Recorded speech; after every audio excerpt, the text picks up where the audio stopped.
ज़्यादा लोग इकट्ठे नहीं हो सकते थे क्योंकि कोरोना था। कोरोना के टाइम पे तो वैसे ही बैन हो रखा था सब कुछ। तो मोदी जी ने कहा कि रुको, वेट करो तुम, अगर मेरा नाम भी मोदी नहीं है, अगर मैंने पूरे देश से नगाड़े नहीं बजवाए तो उसमें कोई भी भेदभाव नहीं था, पूरे देश ने नगाड़े बजाए थे। उसमें हिंदू, मुस्लिम, सिख, ईसाई सब लोग थे, कोई भेदभाव नहीं था, सबने थालियां बजाई थी। तो उस दिन यही हुआ था कि हमारे राम जी टेंट से मंदिर में शिफ्ट किए जा रहे थे। तो देखा मोदी जी का, मतलब मोदी जी के दिमाग पे शक तो करना ही मत कोई भी भाई, मोदी जी कुछ भी करवा सकते हैं। उस टाइम सबने ये बोला था कि हाँ, थाली से कौन सा कोरोना जाएगा, और बात भी सही थी कि थाली से कौन सा कोरोना जाना था। लेकिन इसके पीछे का लॉजिक यही था कि हमारा पूरा देश नगाड़े बजा रहा था उस दिन, और हमारे राम जी मंदिर से। लेकिन इस बात का किसी को कानो कान खबर नहीं है कि ये थाली क्यों बजवाई गई थी हमारी। Hey guys, welcome back to my new blog. और कैसे हो आप लोग? होप करते हो आप बहुत ही अच्छे और स्वस्थ होंगे और मस्त भी होंगे। तो आज है पूर्णिमा और मैंने किया है पूर्णिमा का फास्ट। तो मैंने प्रसाद बना लिया है। ठंड के मारे बोलना नहीं जा रहा भाई, इतनी ठंड है और सुबह सुबह सर धोना पड़ गया। तो प्रसाद बना लिया है, चरणावत भी बना लिया है और मतलब 8 बजने वाले हैं। तो जल्दी जल्दी किया है क्योंकि इनका लंच भी बनाया सुबह उठते ही। और अब थोड़ा इनका स्कूल लेट हो रहा है तो इस चक्कर में थोड़ा ठीक हो गया, इन लोगों ने हेल्प करवा दी मेरी। और अब तौलिया में सुखा देती हूँ यहाँ पे। और जो भी प्लीज़ वीडियो पर नया हो वो चैनल को सब्सक्राइब जरूर कर दें। तो मैं फटाफट कर लेती हूँ पूजा। और मैंने तौलिया हटा दिया है भाई, बहुत ठंड लग रही थी। एक तो तौलिया गीला हो गया और ऊपर से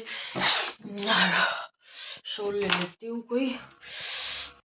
तो मैंने चुन्नी ले ली है क्योंकि शॉल तो फिर गिल्ला हो जाएगा बालों से। और मैं सब करूँगी पूजा। थोड़ा मंदिर तो साफ हो गया है मेरा, लड्डू भी नहा लिया है, यहाँ बैठा हुआ है। और अब मैं कर लेती हूँ फटाफट पूजा की तैयारी। तो ये मैंने सीधा निकाल के रख दिया है गुड़, चावल और आटा। अभी आने वाला है, डाकोत आता है हमारे यहाँ लेने के लिए। और मैंने यहाँ पे प्रसाद वगैरह सब लगा दिया है और अब करेंगे पूजा। बस दीपक जलाऊंगी अब।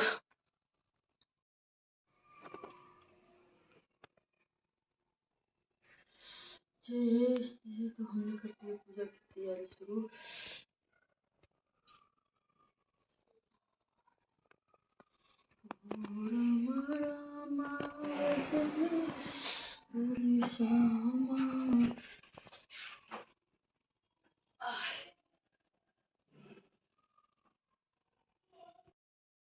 श्री सत्यनारायण व्रत कथा पहला अध्याय। एक समय नैमिषारण्य तीर्थ में शौनकादि 88,000 ऋषियों ने श्री सूत जी से पूछा, हे प्रभु, इस कलयुग में वेद विद्या रहित मनुष्य प्रभु भक्ति किस प्रकार मिलेगी तथा उनका उद्धार कैसे होगा? इसलिए हे मुनि, कोई ऐसा तप कहिए जिससे थोड़े ही समय में पुण्य प्राप्त हो तथा मनवांछित फल मिले। वह कथा सुनने की हमारी इच्छा है। तो शास्त्र गाता श्री सूत जी बोले, हे वैष्णव पूज्य, आप सबने प्राणियों के हित की बात पूछी है। अब मैं उस श्रेष्ठ व्रत को आप लोगों से कहूंगा जिस व्रत को नारद जी ने लक्ष्मी नारायण से पूछा था और लक्ष्मीपति ने मुनि श्रेष्ठ नारद से कहा था। सो ध्यान से सुने। फिर अब मैं दे के आऊंगी प्रसाद। तो मैंने प्रसाद डाल के रख लिया है। तो यहाँ 5-6 घरों में जो आसपास है वहाँ पे मैं प्रसाद बांट देती हूँ क्योंकि इसका प्रसाद बांटना बहुत अच्छा माना जाता है। तो मैं केले का और ये कसार और इसका जो चरणावत, दही का चरणावत बनाते हैं, तीनों चीज मिला के और मैं बांट जाती हूँ। तो अब मैं देने जा रही हूँ प्रसाद। गाइस, मेरी पूजा हो गई थी और मैं अब थोड़ा हीटर के पास हाथ वाथ सेक लूँ क्योंकि बहुत ठंडे पैर हो गए थे सुबह सुबह। पूरा मतलब जल्दी जल्दी काम वाम किया। और वो तो बच्चे भी थोड़ा हेल्प करके चले गए थे मेरी जल्दी से काम में क्योंकि वो मुस्कान 9:30 बजे गई है, ललित 10 बजे गया। तो अब मैं बैठी हूँ थोड़ी हीटर के सामने। और आपको मैं एक आज बहुत अच्छी इंटरेस्टिंग सी बात बताती हूँ राम मंदिर से, जो कि राम मंदिर से जुड़ी हुई है। हीटर को बंद कर देती हूँ, आवाज़ हो रही है थोड़ी। तो जो राम मंदिर से जुड़ी हुई है, तो आप सबको याद है कि हमने थाली बजाई थी और वो थाली बजाई थी, सबने उस पर कमेंट भी किए थे कि थाली वो ये। मैंने आज एक कथा में सुनी थी ये बात, तो मैंने सोचा आप लोगों के साथ भी शेयर कर दूं क्योंकि हर इंसान हर ऐप नहीं चलाता और पता भी नहीं चलता। तो जो थाली बजाई थी उसका क्या रीजन था वो बताती हूँ आपके सामने। तो उस दिन पूर्णिमा थी और शायद 25 25 मई, पता नहीं महीना मुझे ध्यान से याद नहीं है कि कौन सा था, लेकिन तारीख 25 थी और उस दिन पूर्णिमा थी। और हमारे भगवान जो राम थे वो टेंट से एक छोटे से मंदिर में शिफ्ट किए जा रहे थे, क्योंकि वहां पे कंस्ट्रक्शन चलनी थी। तो इसलिए हमारे मतलब तो काफी लोगों ने कहा कि इतना सिंपल तरीका, हमारे राम जी टेंट से मंदिर में शिफ्ट कर रहे हैं और ऐसे मंदिर मतलब मूर्ति को ऐसे उठा के ले जाया नहीं जा सकता, ना कोई ढोल ना कोई नगाड़ा ना कोई जश्न, कुछ भी नहीं। तो कमेटी बैठी, उस टाइम पे ज्यादा लोग इकट्ठे नहीं हो सकते थे क्योंकि कोरोना था, कोरोना के टाइम पे तो वैसे ही बैन हो रखा था सब कुछ। तो मोदी जी ने कहा कि रुको, वेट करो तुम, अगर मेरा नाम भी मोदी नहीं है, अगर मैंने पूरे देश से नगाड़े नहीं बजवाए तो उसमें कोई भी भेदभाव नहीं था, पूरे देश ने नगाड़े बजाए थे, उसमें हिंदू मुस्लिम सिख ईसाई सब लोग थे, कोई भेदभाव नहीं था, सब ने थालियां बजाई थी। तो उस दिन यही हुआ था कि हमारे राम जी टेंट से मंदिर में शिफ्ट किए जा रहे थे। तो देखा मोदी जी का मतलब, मोदी जी के दिमाग पे शक तो करना ही मत कोई भी भाई, मोदी जी कुछ भी करवा सकते हैं। उस टाइम सबने ये बोला था कि हाँ थाली से कौन सा कोरोना जाएगा, और बात भी सही थी कि थाली से कौन सा कोरोना जाना था, लेकिन इसके पीछे का लॉजिक यही था कि हमारा पूरा देश नगाड़े बजा रहा था उस दिन, और हमारे राम जी मंदिर से, लेकिन इस बात का किसी को कानो कान खबर नहीं है कि ये थाली क्यों बजवाई गई थी हमारी। मुझे भी ये बात सुन के ना बड़ा अच्छा लगा था, मैंने इसलिए आप लोगों के सामने ये बात शेयर की। और कैसा मेरी मतलब ये बात कैसी लगी आपको जरूर कमेंट में बताना, क्योंकि मुझे भी बड़ा मजा आया था, इंटरेस्टिंग सा लगा था कि हाँ यार ये बात तो मुझे मतलब बात हजम होने वाली है, तो मैंने इसलिए आप लोगों के सामने शेयर कर दी। तो आज मैंने पूर्णिमा भी कर रखी है, तो पूर्णिमा की बात मैंने आपको बता दी। तो आज मेरा फास्ट भी था पूर्णिमा का, और उस दिन भी पूर्णिमा ही थी जिस दिन ये थालियां बजाई गई थी। तो आज आज मैंने पूर्णिमा ही कर रखी है, तो सोचा थोड़े अच्छे अच्छे विचार लाए दिमाग में।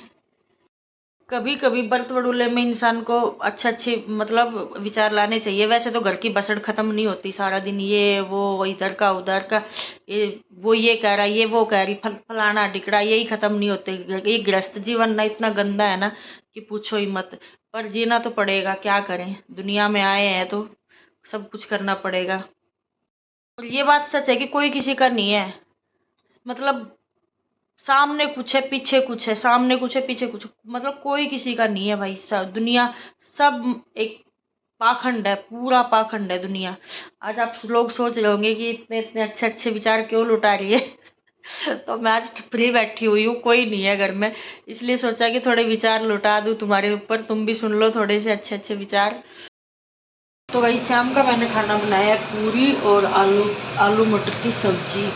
तो अब आलू मटर की सब्जी और पूरी खाएंगे। और सुबह से व्रत कर रखा था, भूख भूख तो बहुत तेज लग रही है, लेकिन क्या करें मतलब बहुत वही पूरियों को तो मेरा वैसे भी मन नहीं करता पूरी पूरी खाने को, तो लेकिन अब खानी तो पड़ेगी, क्योंकि आज ना कच्ची रोटी नहीं बनाते, पक्की ही बनाते हैं। तो मैं तो पूरी और इसकी सब्जी बना लेती हूँ, क्योंकि मीठा तो हो ही जाता है फिर। गाइस मैंने खाना खा लिया था, खाना खा के पेट एकदम फुल हो गया, और अब हिला भी नहीं जा रहा क्योंकि सुबह से खाली पेट था और 2 पूरियों में ही ऐसा बुरा हाल हो गया। तो अब मैं सोने जा रही हूँ। इस ब्लॉग को करते हुए यहीं एंड, मिलते हैं एक अच्छे से ब्लॉग में। तो जब तक अगर आप नए हो तो सब्सक्राइब जरूर कर देना, चैनल को लाइक शेयर कमेंट कर देना। और कैसे लगते हैं आपको मेरे ब्लॉग कमेंट करके ज़रूर बताया करो, आप लोग कमेंट नहीं करते हो, ये सबसे बुरी बात है। लाइक और कमेंट तो ज़रूर कर दिया करो, आप नहीं करते हो। प्लीज़ प्लीज़ प्लीज़ रिक्वेस्ट है आपसे। तो इस ब्लॉग को करते हुए यही एंड, और मिलते हैं नेक्स्ट ब्लॉग में। तो बाय बाय।